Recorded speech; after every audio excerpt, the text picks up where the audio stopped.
vamos a comenzar con la clase de química.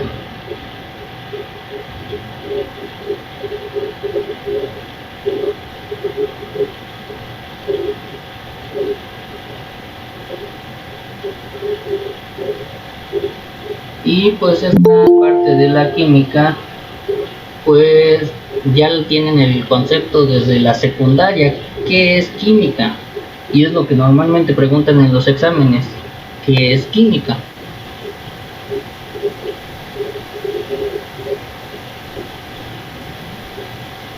¿Alguien recuerda el concepto?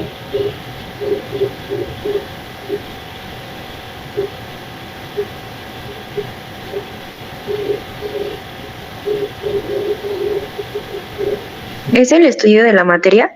Es el estudio de la materia, correcto. Pero aparte de eso, es una ciencia. Es la ciencia que estudia la transformación de la materia. Correcto, y también la composición. Entonces, la química es una ciencia que estudia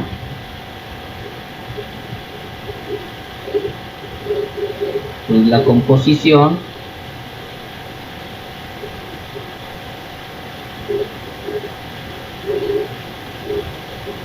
y la transformación.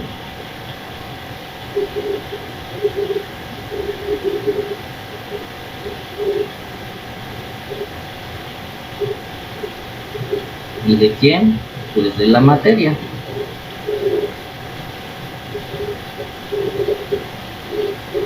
Ok, ahora nos vamos a quedar con este concepto importante que sería materia.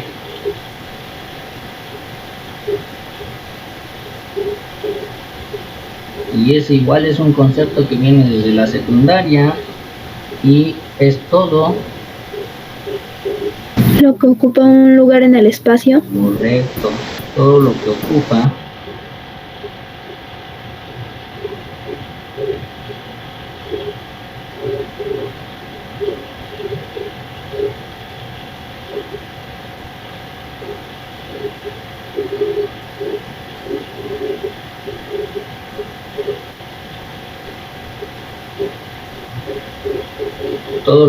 un lugar en el espacio. Si les dijera el Sol es materia. ¿Sí? Sí, efectivamente. Y aparte porque pues está en uno de los estados de agregación de la materia, que sería el plasma. Entonces, ya que estamos hablando de los estados de agregación, vamos con ello.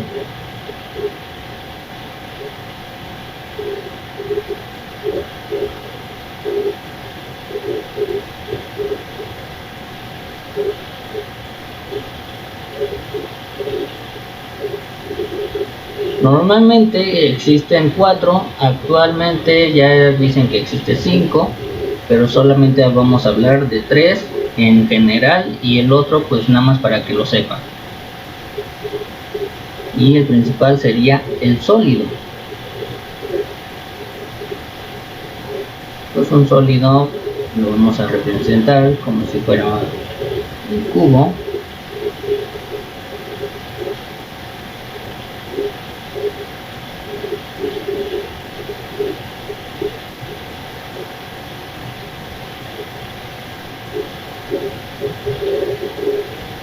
Ahí imaginamos que es un sólido, ya sea una piedra, puede ser madera o cualquier cosa que sea sólida.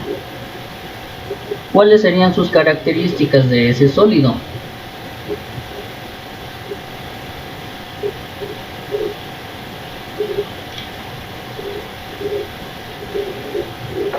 ¿Puede ser la dureza? Dureza, correcto, esa sería una característica.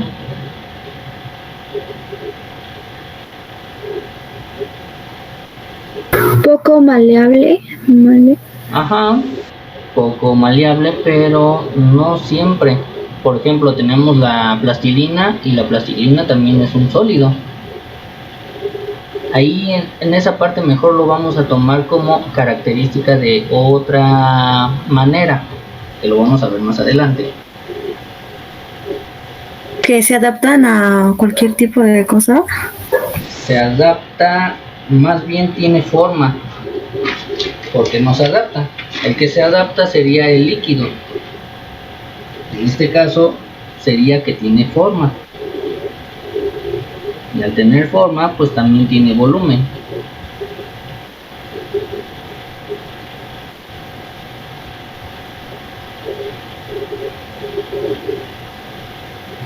Otra característica sería que tiene una gran cohesión. Y van a decir que es cohesión.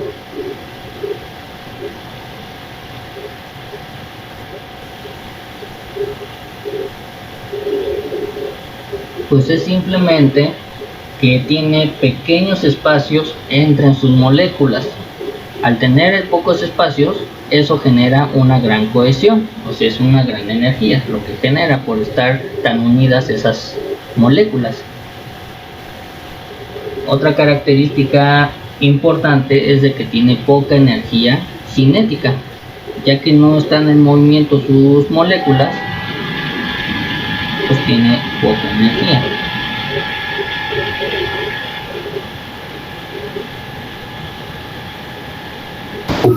Otras que tienen puntos de fusión altos, ¿no? No, porque hay algunos sólidos que tienen bajo su punto de fusión. No todos lo tienen alto. Por ejemplo, tenemos el sodio. El sodio es un sólido y no es tan alto su punto de fusión. Y tampoco su punto de ebullición.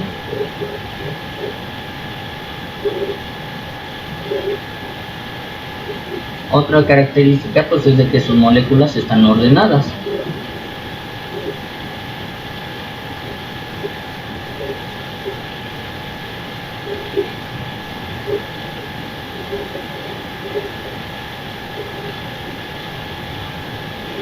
Y por último, que sus moléculas están en constante vibración. No se mueven, pero sí vibran. Aunque nosotros no las vemos, pero con un microscopio muy potente se puede ver que esas moléculas están en vibración. Aunque sea una piedra, igual están en vibración. ¿Alguna duda hasta aquí? No, ninguna. Ese sería en el caso del sólido. Ahora vamos con el líquido.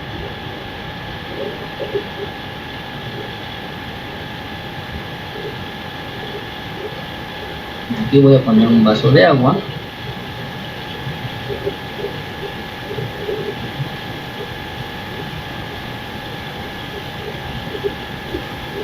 ¿Y cuál sería su característica principal?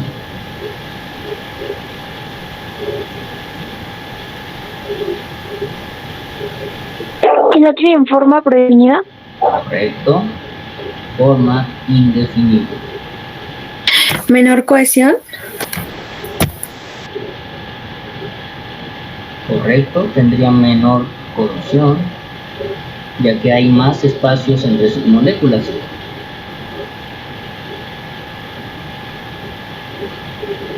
¿Volumen tiene? No, no tienen volumen. Claro que sí tiene volumen. Es una de las preguntas que vienen en los exámenes. Sí tiene volumen, ya que si lo pones en una probeta o en un vaso medidor, ahí por ejemplo, si tiene 1 litro, tú vas a poner 1 litro de agua y te va a mostrar el litro de agua.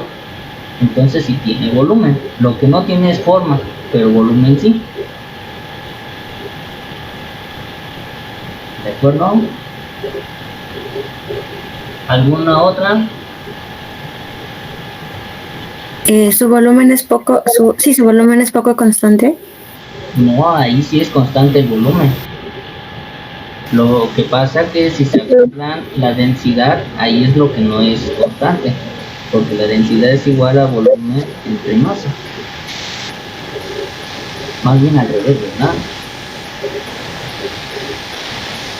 Fluidez es otra.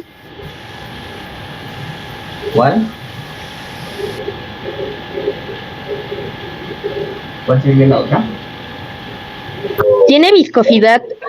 Fluidez. Viscosidad. Claro que sí tiene viscosidad, pero no todos los líquidos. Entonces no es una propiedad tal cual del líquido. Fluidez no es otra. Fluidez tampoco, porque hay algunos líquidos que no fluyen por su alta densidad o viscosidad también.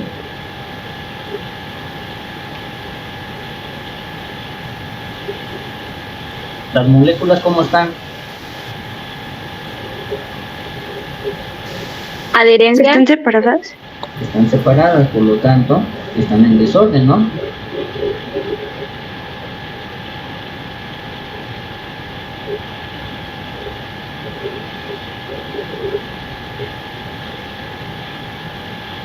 Y por último, tendríamos que sus moléculas tienen movimiento rotatorio.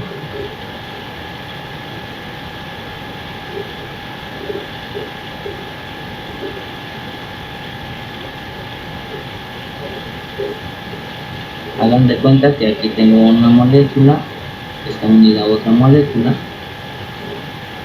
y lo que va a hacer es moverse en forma de círculo o rotatoriamente, sin ir de aquí para allá, solamente va a ser rotatorio ese movimiento.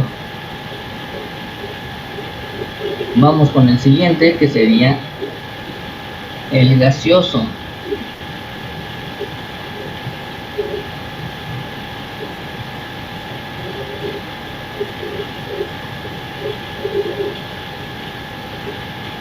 Y aquí voy a poner un ejemplo principal, que sería el de un globo.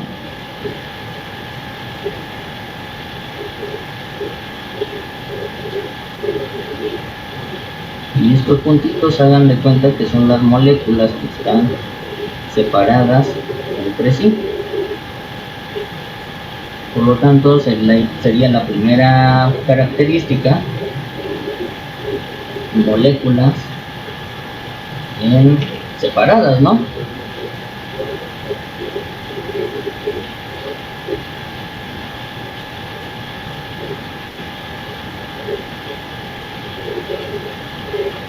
¿Tiene forma y volumen?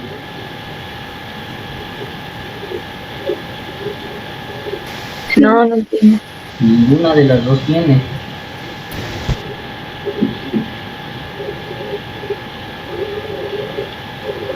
¿Sus partículas están en constante movimiento? Correcto.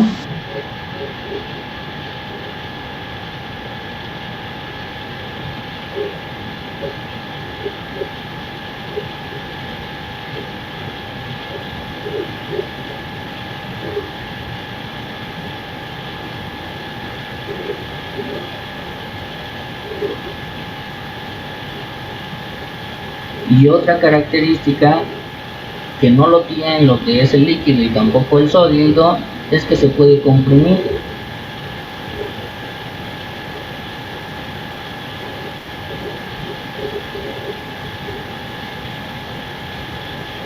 Y energía cinética, ¿creen que tiene mucha o poca? Mucha. Correcto.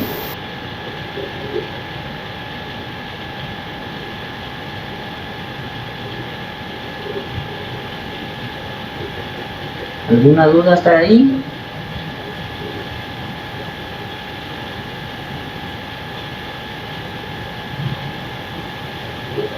No. Y vamos con el cuarto, que ese no viene mucho en los exámenes, a veces sí, a veces no, dependiendo de si lo quieren agregar o no, sería el plasma. Y el plasma, aquí voy a poner un sol, que parece como un huevo estrellado.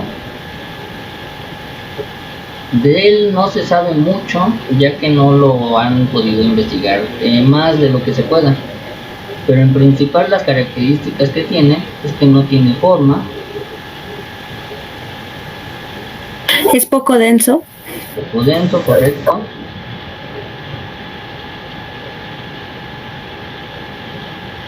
No tiene volumen. No tiene forma tampoco. Ujú.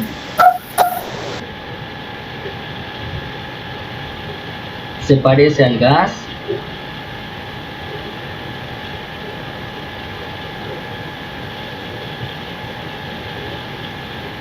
Y tiene demasiada energía.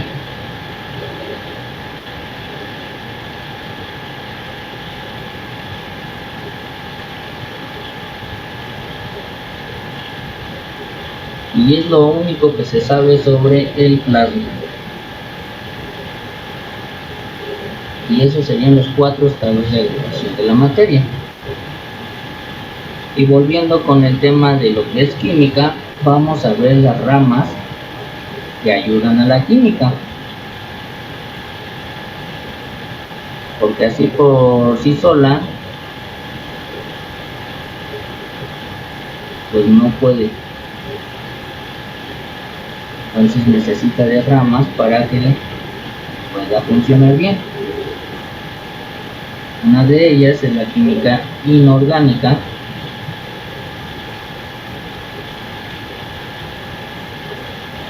Otra de ellas es la química orgánica.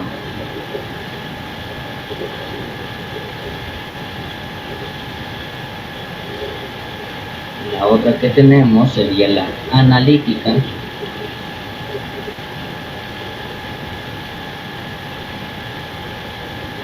Aquí tenemos otra que sería la química bioquímica.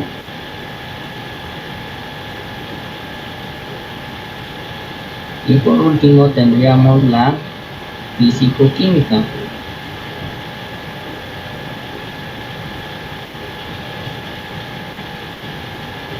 ¿Y de qué habla cada una?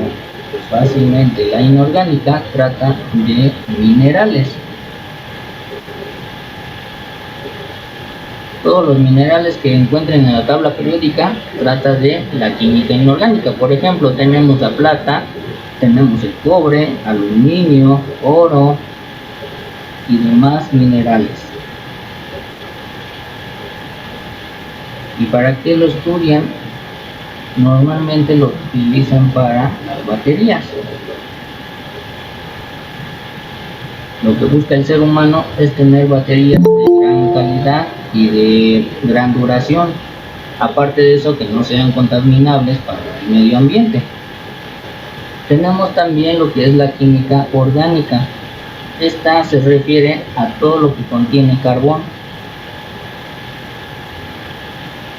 Por ejemplo, tendríamos el petróleo,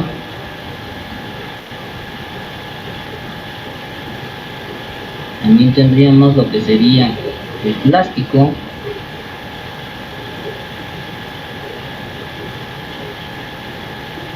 el metano, que es el CH4, y todo lo demás que venga con carbono, por ejemplo el metano, etano, propano, butano y todo lo que sea de química orgánica. La bioquímica, esta rama se trata sobre todo lo que conlleva a organismos.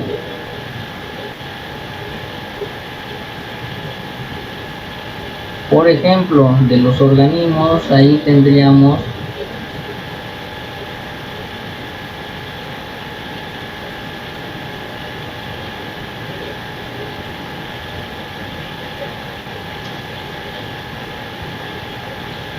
¿y qué creen que es? ¿Qué parte de organismos se refiere ahí en bioquímica? ¿Bacterias? Bacterias, correcto. ¿Nosotros somos organismos? Sí, también somos organismos. Por lo tanto, ejemplos de lo que refiere a la bioquímica sería la respiración, a la fotosíntesis,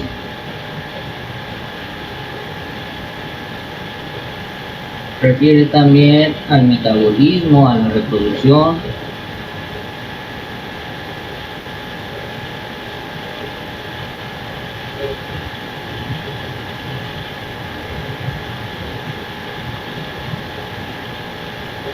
y muchas partes más. ¿Alguna duda hasta aquí? No, ninguna.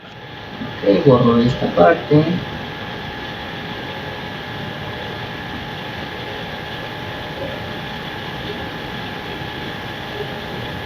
Vamos con la química analítica. Y ahora con esto del COVID, pues son ellos los que están analizando todo esto, ya que nos ayuda a lo que sería la identificación,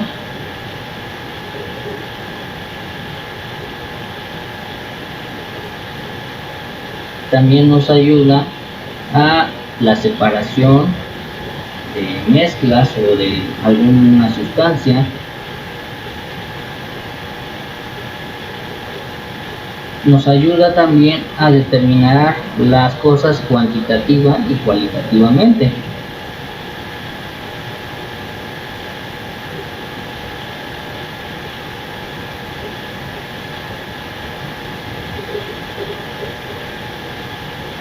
¿Qué quiere decir cuantitativa?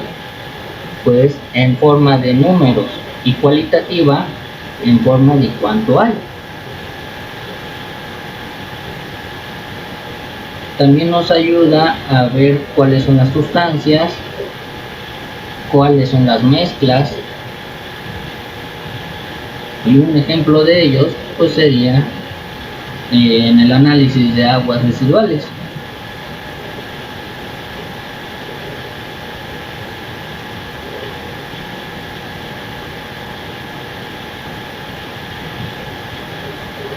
Normalmente le llamamos PETAR. Es una PETAR, es una planta tratadora de aguas residuales. Y vamos con la última, que sería la físico-química. La físico-química nos ayuda para crear a veces energía, por ejemplo, en las plantas nucleares. Para ello nos sirve la físico-química. Aparte de que nos ayuda a ver los flujos energéticos.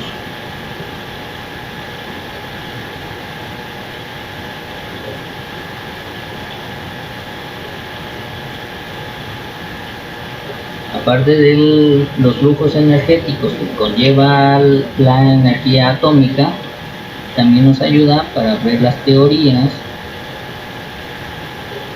los principios,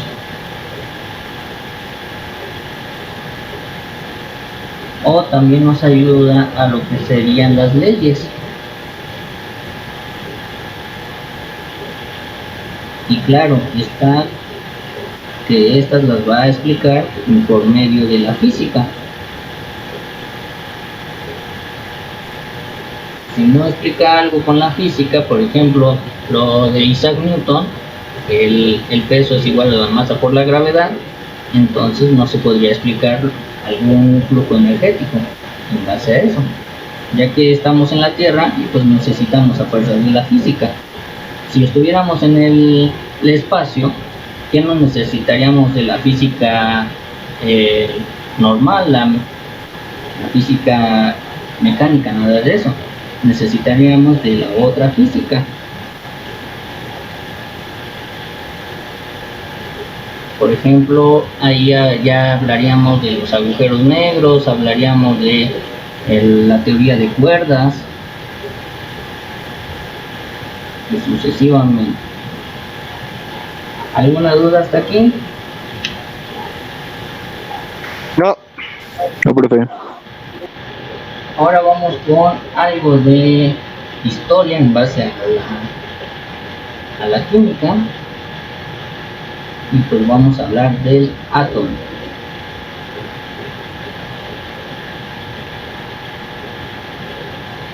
Y en un principio, pues el que descubrió el átomo fue un científico llamado John Dalton.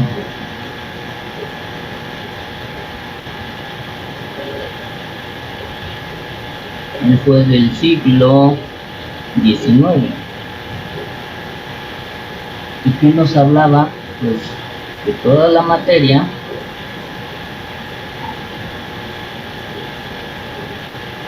está constituida por pequeñas partículas.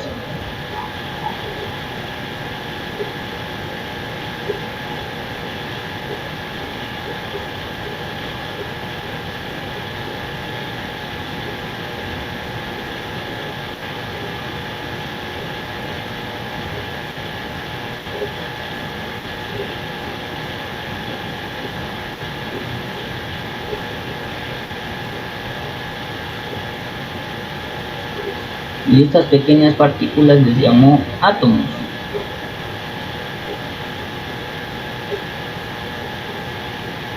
También nos decían que los átomos de un elemento solamente podían ser de un solo elemento, no podría ser con otro elemento, por lo tanto eso ya no sería átomo. Por ejemplo, el nitrógeno, si estaba unido a otro nitrógeno, eso era un átomo. Pero si el nitrógeno estaba unido a un oxígeno, esto era diferente, por lo tanto no era un átomo. ¿De acuerdo? ¿Y cómo lo representaba? Pues solamente representaba un círculo y estas pequeñas partículas estaban unidas por sí solas. Entonces eso era el átomo, pero no tenía más que nada que decir, ya que no existía algún otro procedimiento para que dijera que tuviera algo más. Después de él llega otro científico que se llama Joseph Thomson.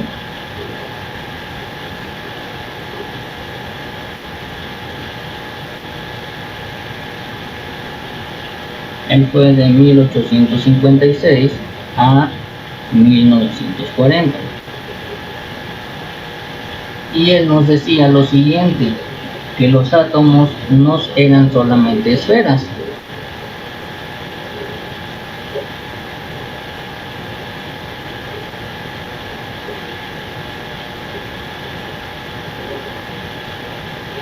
Él nos decía que aparte de que fueran esferas y que tenía algo más, descubre que tiene electrones, y por lo tanto él lo representaba de la siguiente manera, que era un círculo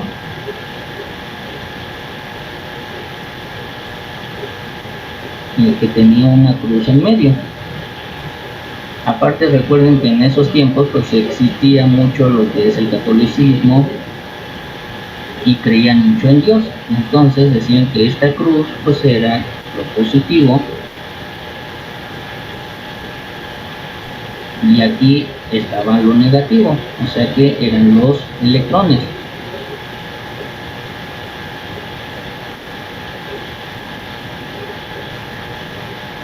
Después de él llega otro científico que se llama Ernest Rutherford,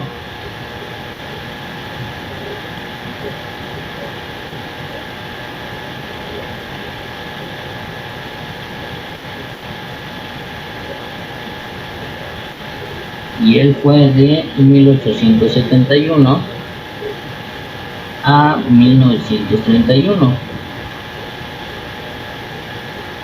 Y él nos dice que no solamente existen las partículas positivas, sino que a eso se le llama protones y están como signo positivo,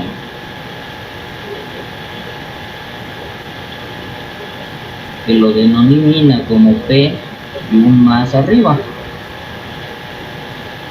y nos dice que es una pequeña área, no es tan grande como lo mostraba el anterior científico Thomson.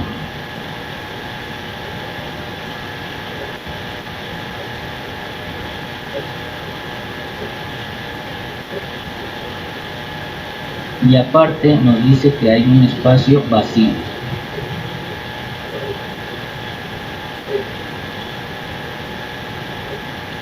Por lo tanto, él nos lo representa de la siguiente manera, que en medio está el positivo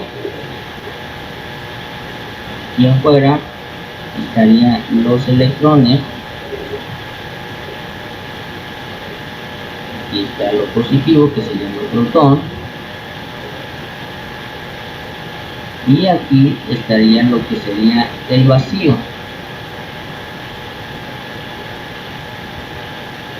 ¿Alguna duda hasta ahí? Profe.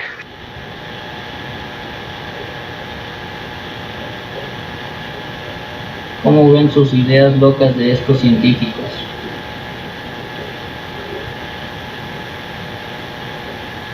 Muy raras.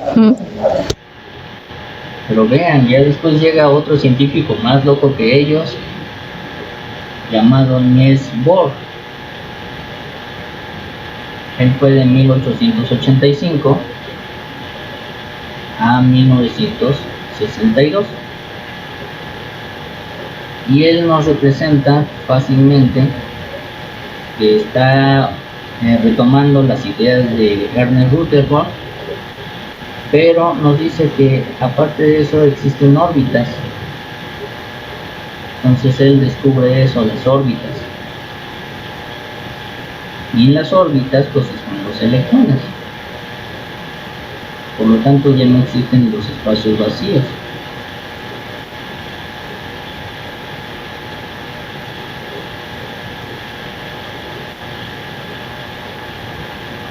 Y a esto se le llama órbita,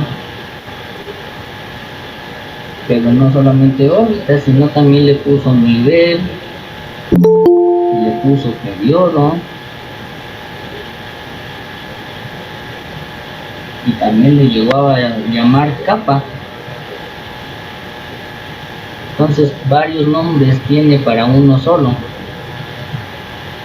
Entonces en su examen puede venir como órbita, nivel, periodo o capa, y todo es lo mismo. Y otra cosa que nos dice, que en el centro no solamente está lo positivo, sino que se le llama núcleo. Y el núcleo pues viene positivos y negativos. Ok, ¿dudas hasta ahí?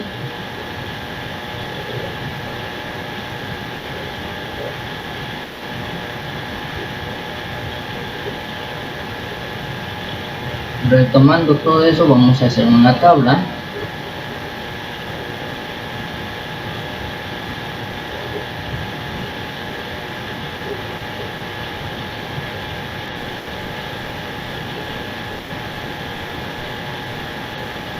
Donde la primera parte le vamos a decir su partícula, la siguiente carga, la siguiente se va a llamar cómo se representa,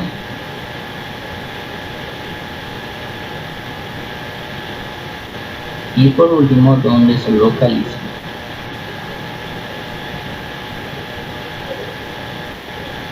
El primero que vamos a tener sería el protón, después el núcleo y por último el electrón. ¿Qué carga tiene el protón? Positiva. El núcleo. Positiva y negativa. ¿Positiva o negativa? Electrón. Negativa. ¿Cómo se representa el protón? Con una P. Temas. El núcleo por una N, un circulito. Y el electrón pues, con una N.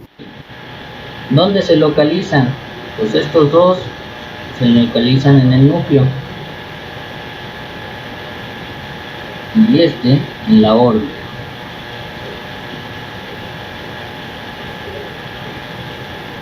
¿Alguna duda hasta ahí? No. ¿Todo bien? No, profe. Sí, todo bien. Lo que sí vamos a necesitar para la próxima clase de química es una tabla periódica, para que se vayan aprendiendo cada elemento que viene en la tabla periódica, y yo les voy a decir cuáles son los elementales para que se aprendan y no sean todos. ¿De acuerdo? Sí, profe, gracias. Entonces vamos a ver primero ¿Cómo se calcula los números de neutrones? Que dijimos que se representa con una n. También vamos a ver cómo se calculan los protones y los electrones. Por lo tanto, para sacar el cuánta cantidad tiene de neutrones, es tan solo la masa atómica menos el número atómico.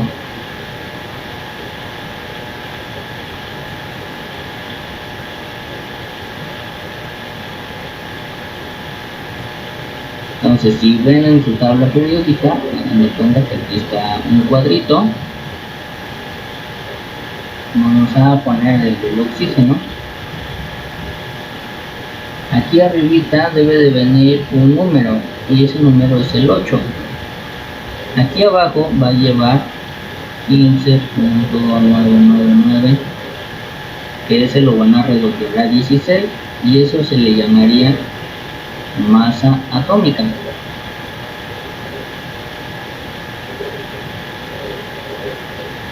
A este número de aquí se le llama número atómico.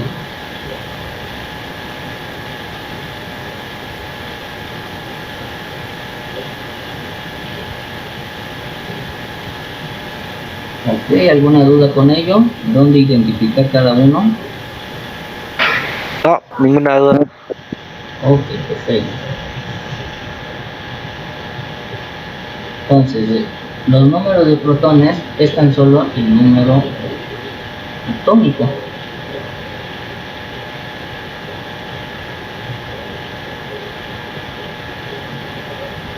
Y el de electrones efectivamente es lo mismo, número atómico.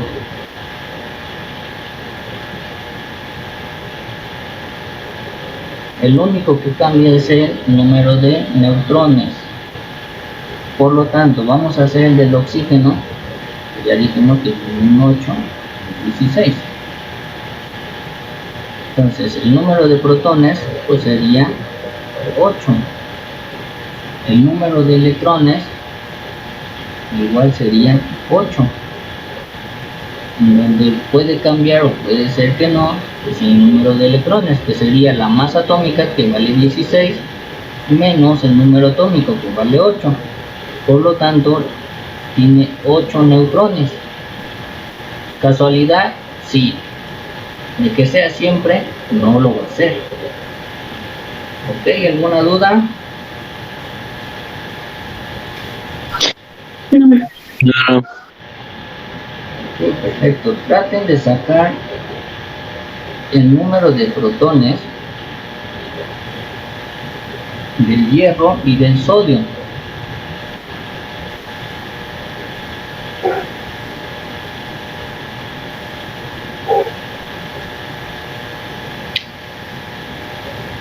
Del hierro y sodio.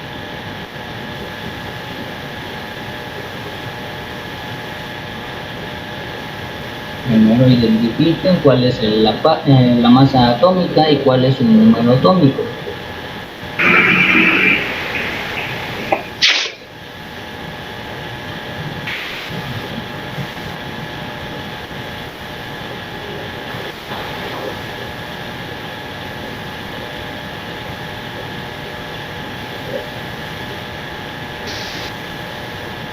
Del hierro el número atómico es 26. Número atómico correcto es 26. Y la masa Es 55.847. por lo tanto, eso lo vamos a redondear. 56. Ya que no podemos tener un átomo a la mitad, ya que no se puede dividir.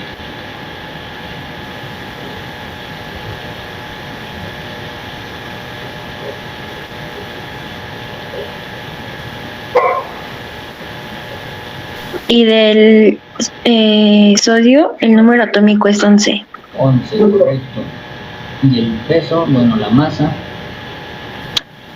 Redondeada sería 23. muy bien. Entonces ahora sí, ¿cuántos protones tiene el hierro? 26. Electrones Veintiséis. 26. y neutrones 30. 30. 30. Muy bien. Ahora vamos con el sodio. ¿Cuántos protones? 11. Electrones 11. 11. y neutrones. 12. 12. Correcto. ¿Dudas? No, ninguna. No. Muy bien.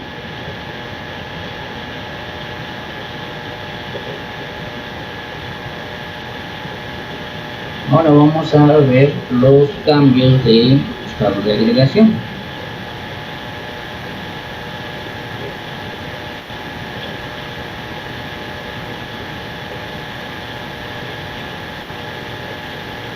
La próxima clase vamos a ver la tabla periódica. Y aquí vamos a poner unas flechitas.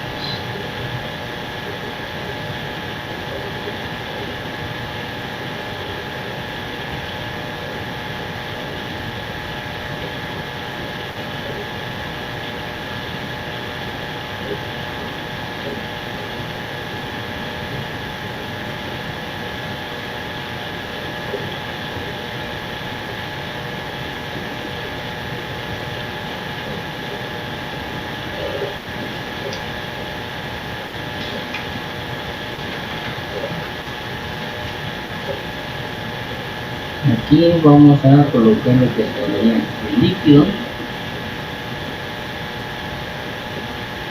De este lado el sólido. Y aquí el gas. Por lo tanto, los cambios de estado es, por ejemplo, que cuando ponemos agua a calentar y eso se convierte en gas, eso es un cambio de estado. En principal aquí veríamos pues el líquido a gas, cuando lo ponemos a calentar, eso se le llamaría evaporación.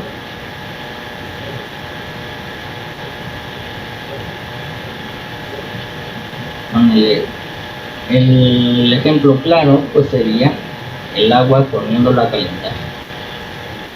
En esa parte de evaporación también se le llama gasificación.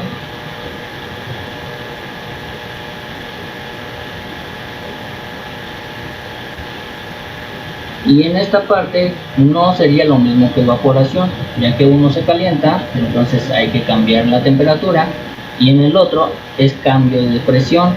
Por ejemplo, cuando tienen un refresco, no sé si se han dado cuenta que cuando lo abren, ¿qué pasa? Sale como que gas, ¿no? Sale gas, efectivamente, como que es un sonidito de pss, así. Entonces eso sería gasificación. El líquido que viene dentro de nuestro envase se está convirtiendo en gas. Y ahora pues sería viceversa. Cuando el gas se convierte a líquido, eso se le llama licuefacción.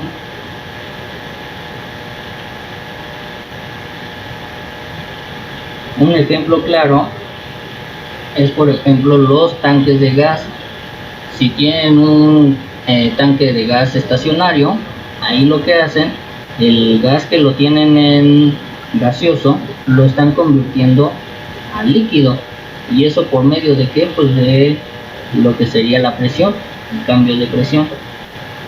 Al haber cambio de presión, eso ayuda a que cambie del estado gas al estado líquido. Hay otro que le llaman condensación también, pero pues no es lo mismo que la licuefacción. La condensación ahí sería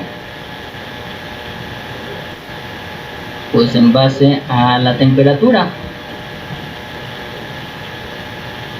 Entonces, si se dan cuenta, uno cambia con el otro por medio de temperatura o de presión, y a esto se le llamaría condensación.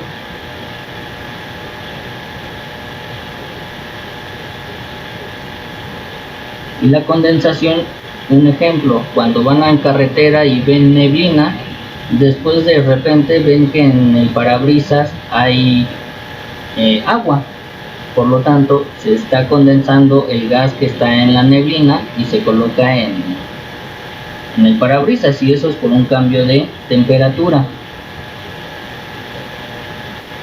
Vamos con el siguiente, que sería de sólido a gas, y ahí se le llamaría sublimación.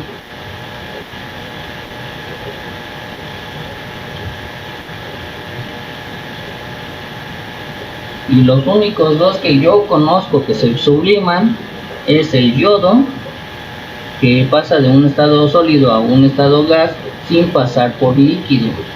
Y otro de los elementos que igual conozco que se sublima es las pastillas de baño. Si se dan cuenta, ponen una pastilla de baño, empieza a oler, pero nunca se hace líquido, siempre solamente se gasta y no pasa nada. Entonces se está sublimando la pastilla de baño, y eso es porque contiene neftalina y contiene otros compuestos de bencenos. Y viceversa, de gas a sólido, eso se llama deposición. Voy a poner de este lado.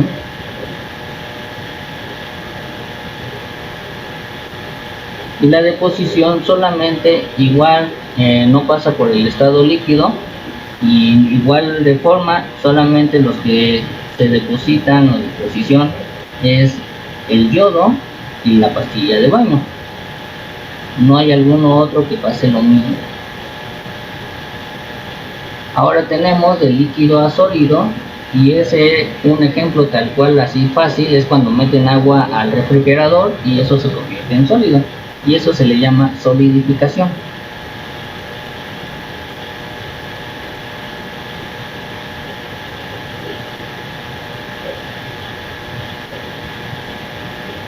Y cuando es de sólido a líquido, a ese se le llama fusión.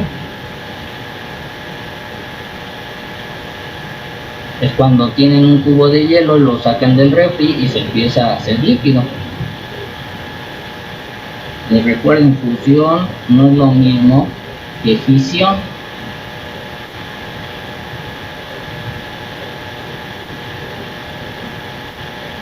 No es lo mismo. ¿De acuerdo? La fisión es la separación de moléculas para crear energía atómica. Eso sería la fisión. ¿Dudas hasta aquí? No. No.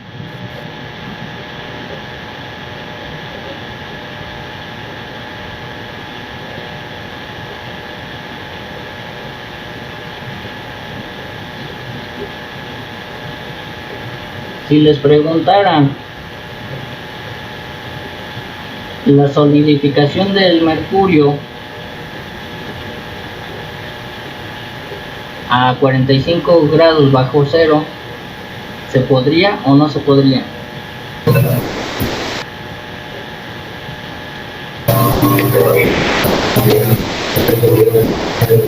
Sí, ¿no? Sí, ¿por qué?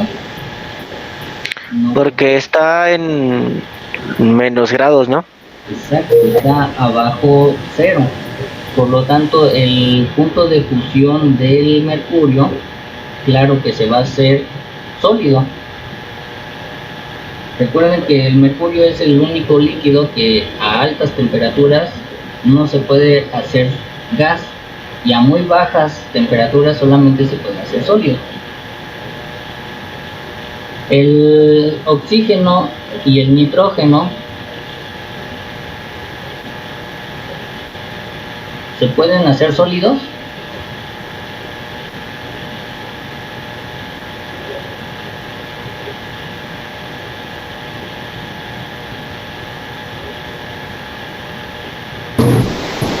No. No se pueden hacer sólidos. Líquidos,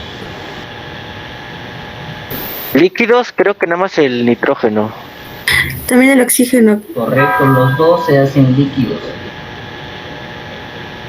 Y esto es cuando se encuentran, me parece que a menos 140 grados centígrados. ambos se hacen líquidos. Por eso cuando van a una de gases, siempre les entregan un recipiente de esta forma. Entonces todo eso lo están haciendo a menos 140 grados para hacerlo líquido y poderlo almacenar en estos envases. Ya cuando abres la válvula, pues se hace gas por el cambio de presión.